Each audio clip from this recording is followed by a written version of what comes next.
Olá, vamos conversar hoje sobre uma das operações de maior, mas maior risco mesmo para um bombeiro civil, o salvamento em espaços confinados. É um tipo de cenário que exige um conhecimento técnico afiadíssimo, uma disciplina rigorosa e, olha, nervos de aço. Para a gente começar, vamos pensar juntos aqui. O que será que tanques de armazenamento, silos de grãos, aquelas tubulações industriais gigantes, galerias subterrâneas, o que todos esses lugares têm em comum? A resposta, na verdade, é bem direta e já mostra a seriedade do assunto. Todos eles podem se transformar num piscar de olhos, em verdadeiras armadilhas mortais. O menor erro ali dentro pode ser fatal. Ok, então vamos mergulhar fundo nisso. Para dominar a técnica de resgate, o primeiro passo é entender exatamente o que define esse campo de batalha. Afinal, o que a norma diz que é um espaço confinado? A nossa referência principal é a Norma Regulamentadora 33, a famosa NR33.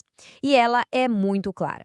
Um espaço confinado precisa ter três características básicas. Primeiro, não foi feito para alguém ficar lá dentro por muito tempo. Segundo, as entradas e saídas são limitadas, difíceis. E terceiro, a ventilação é bem ruim ou simplesmente não existe. É essa combinação que cria todo o perigo. E olha, isso não é nada abstrato. A gente está falando de lugares que fazem parte do dia a dia de muitas indústrias. Tanques, tubulações, poços, reatores, todos são exemplos práticos onde um bombeiro pode ser chamado para atuar. Conhecer esses ambientes é fundamental para o planejamento. Agora que a gente já definiu o onde, precisamos entender o quê. Quais são os perigos específicos que estão escondidos nesses lugares? Porque mapear os riscos é, na verdade, a essência de qualquer prevenção e de um bom plano de resgate. E o que é impressionante aqui é a proporção dos perigos. Dá uma olhada, 50%, metade de todos os riscos são atmosféricos. São os inimigos que a gente não vê. Depois, vem os riscos físicos e mecânicos, como um soterramento, e por último, os energéticos, como um choque elétrico. E quando falamos de atmosfera, é disso aqui que estamos falando. Pode ser falta de oxigênio, que leva à asfixia, ou até excesso, que aumenta muito o risco de fogo. Gases tóxicos, como o gás sulfídrico ou monóxido de carbono. E, claro, gases inflamáveis, que são medidos pelo limite inferior de explosividade, o tal do LEO. É por tudo isso que o detector multigás é um equipamento que não dá para abrir mão. Mas além da atmosfera, existe um perigo físico que é traiçoeiro demais: o engolfamento. Imagina só, estar dentro de um silo e os grãos começam a se mover. A pessoa pode ser soterrada em questão de segundos. É um risco silencioso e absurdamente rápido. Certo, o cenário é perigoso, a gente já entendeu. Mas como garantir a segurança? A resposta está na preparação e na documentação. Pode até parecer burocracia, sabe? Mas, na verdade, é um verdadeiro projeto de engenharia para salvar vidas. E aqui está o ponto central de tudo: a permissão de entrada e trabalho, a PET. É preciso encarar esse documento exatamente como diz aqui. Não é um simples papel. É o passaporte que garante a entrada e, o que é mais importante, a saída em total segurança.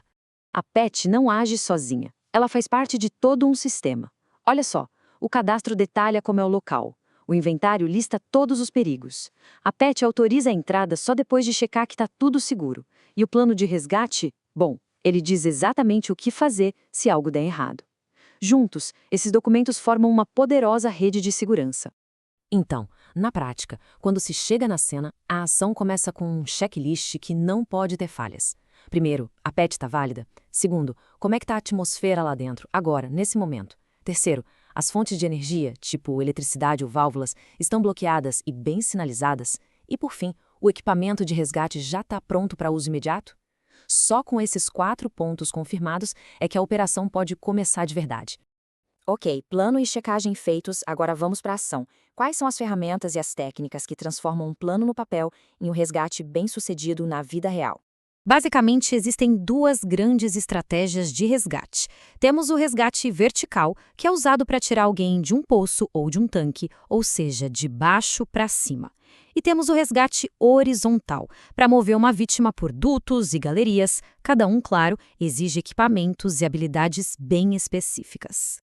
E aqui estão os equipamentos que simplesmente não podem faltar.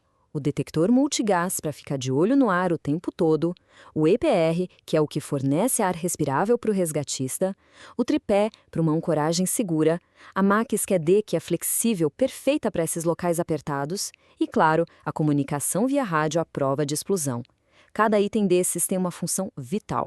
E agora a gente chega no ponto mais crítico de todos. Para se ter uma ideia, estudos mostram que mais de 60% das mortes em espaços confinados são de pessoas que tentaram fazer o resgate, mas sem o preparo certo. Por isso, tão importante quanto saber o que fazer é saber o que nunca fazer. Essas são as regras de ouro. A primeira é inegociável. Nunca, em nenhuma hipótese, se deve entrar num espaço confinado sem uma permissão de entrada e trabalho que esteja válida e preenchida corretamente. Simplesmente não existe exceção para isso. A segunda regra de ouro: nunca entrar sem que a atmosfera esteja sendo monitorada o tempo todo de forma contínua. O ar pode mudar em segundos. O que era seguro 1 minuto atrás pode se tornar uma armadilha letal no minuto seguinte. Terceiro mandamento: nunca fazer uma entrada sem um vigia dedicado lá do lado de fora. O vigia é os olhos, os ouvidos, é a linha de vida da equipe com o mundo exterior. A única função dele é monitorar e dar o alarme. Ignorar essa regra é uma das principais causas que transforma um único acidente em uma tragédia com várias vítimas. E por último, nunca improvise. Nesses ambientes de altíssimo risco, a criatividade na hora errada pode ser fatal. Os equipamentos, as ancoragens, tudo isso é projetado e testado para aguentar condições extremas. Confiar no protocolo é confiar na ciência da segurança. E tudo isso nos leva a uma reflexão final. Todo o equipamento, todo o planejamento, de nada valem sem a disciplina do profissional. Numa emergência, a disciplina é a primeira e mais importante linha de defesa. A pergunta que fica no ar é: essa disciplina está à altura do desafio?